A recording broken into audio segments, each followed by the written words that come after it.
Hey everyone, in today's Cash App video, I want to show you how to add money to your Cash App so you could just use the Cash App balance to pay people or pay for things.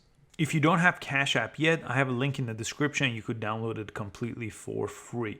And I'm just on the money sign here, the middle icon here. This is showing me this page. This is not where I need to be to add money to my Cash App balance. I have to press the balance icon right here on the bottom corners. Yours is probably 0 if you don't have any money in here. Press that. Now here, the cash balance is the amount of money sitting on Cash App. That will show up right on top.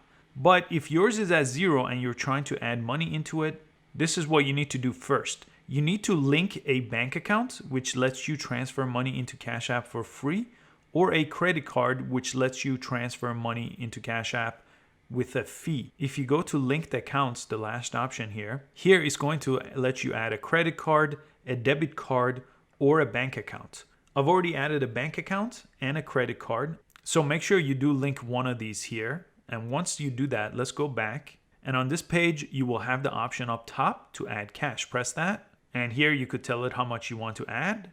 Press add. Now, just like that, you added the dollar to the Cash App. And now my balance should increase by $1. And there you go, it's increased by $1 and I could spend that money to pay for things using Cash App. If I go to the dollar sign here, I could type in the amount I want to pay someone and press pay. And it's that simple to transfer money into Cash App and pay for things using Cash App. I hope you found this useful. Please give it a thumbs up and I'll see you next time.